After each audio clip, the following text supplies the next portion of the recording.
like I said before the break, I'm very confident that kids under 10, they a little bit above like what we used to see of like younger children as far as like. I don't think so though. I think it's the social media thing. Like it's more available, bro. Like there've always been like savants. Like where's the Mozart now? Like my man was composing masterpieces at like 13. There's like that's always been a thing.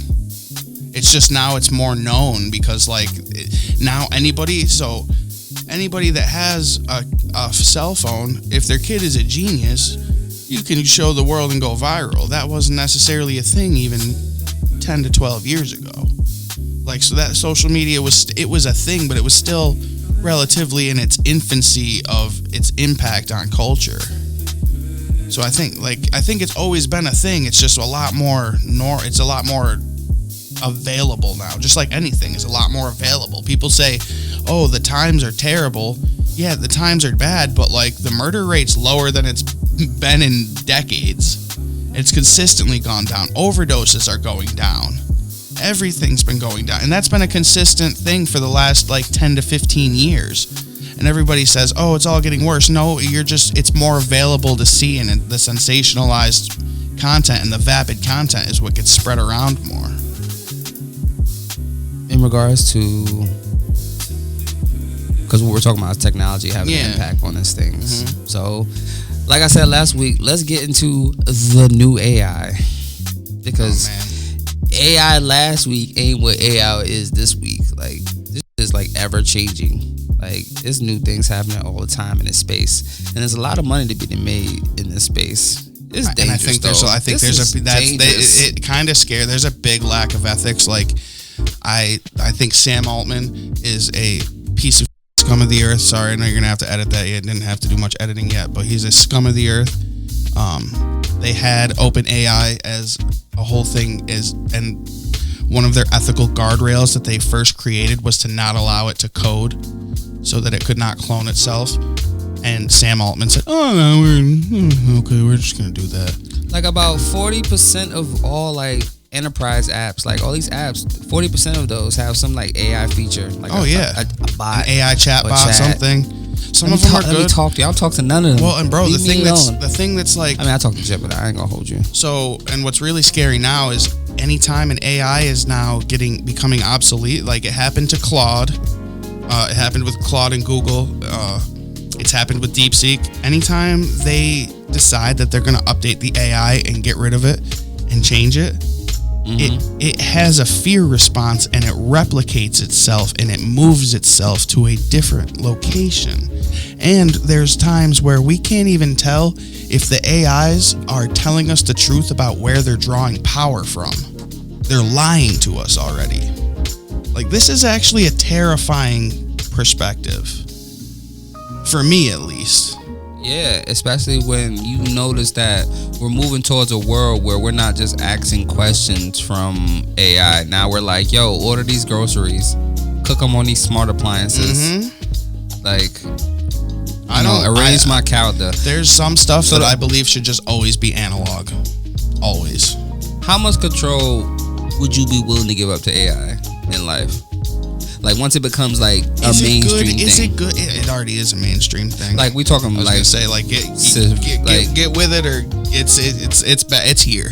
Like, it's in your house everywhere. It is. It's not everyone. It's not here. Not here, bro. Do you know how many people I know have Alexas? Turn on the lights, play this music, turn this on, run the heat at this, turn the AC off at this, like, preheat the oven.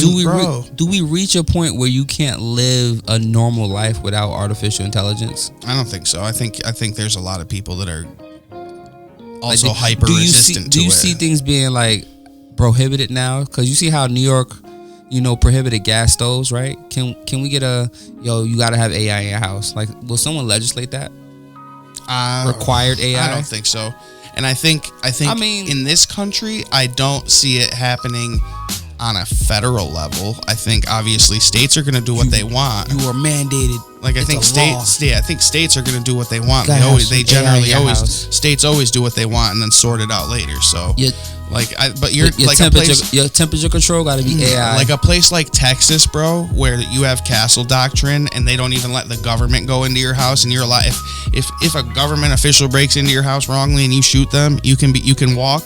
They're not going to do it in a place like Texas or a place like Arkansas. You know what I mean? Like those places where it's like my rights. They're not letting you. How do you feel about AI showing you their work now? Because a lot of them show you the thinking. Like this is what led me to, put together what I put together, but based on your inquiry. I think it helps you make better prompts, and it helps. But it also. Do you trust? Does it make AI more trustworthy? Or is it more unnerving that they have a thought process? I don't think it does. But their thought process is it. I feel like because again, like I said, we're talking with. I mean, not me personally, but people are like, I've watched tons of interviews with AI experts, and if the experts aren't being told the truth, what makes you think that when ChatGPT tells me that they came to this conclusion based on this, that I should believe them when they're lying to the people who wrote the script for them? Fair point. If you had an AI agent that could do one thing, one task in your life, 100% accurate, what would you hand over?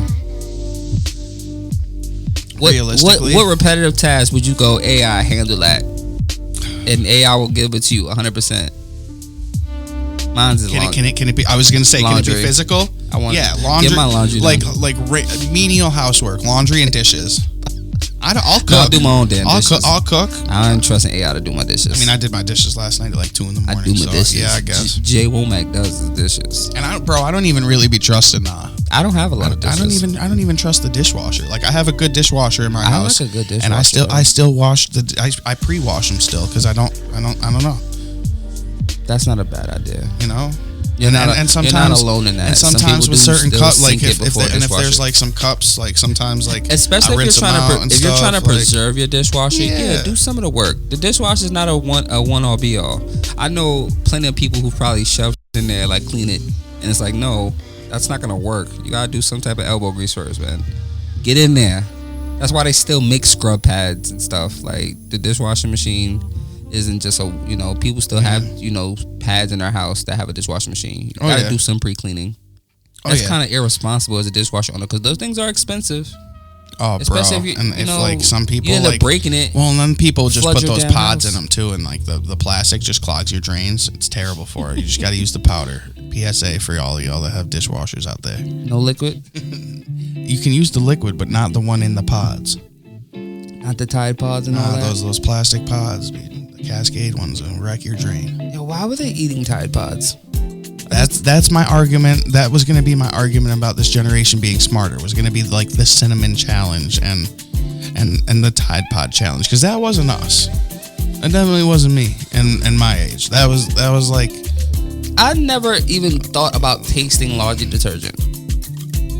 No, soap, maybe people look at it because of the color. You get soap in your mouth when you as a child or you bathe in a shower, but laundry detergent? I watched like way too many like Power Rangers and like science shows when I was little, science fiction shows, to know that like any liquid that looks like that, it's probably not going to taste good. Tide Pods though, bro, like come on bro, Jesus Christ. In case you can't tell, Dev went off to do some barb work a while ago, so he wasn't able to join us at the end of the show, and DC also had adulting to do, so he also wasn't able to do the end of the show. So me and Quincy decided to play tennis. Hold it down. And we've reached the point where I can say thank you for tuning in to another great episode of the Watch Us Changes radio show. Please remember to breathe. Yeah, I was gonna take it. Everything will be okay. I had a great time today. I wrecked this feng shui. Until next week. Bye. Bye.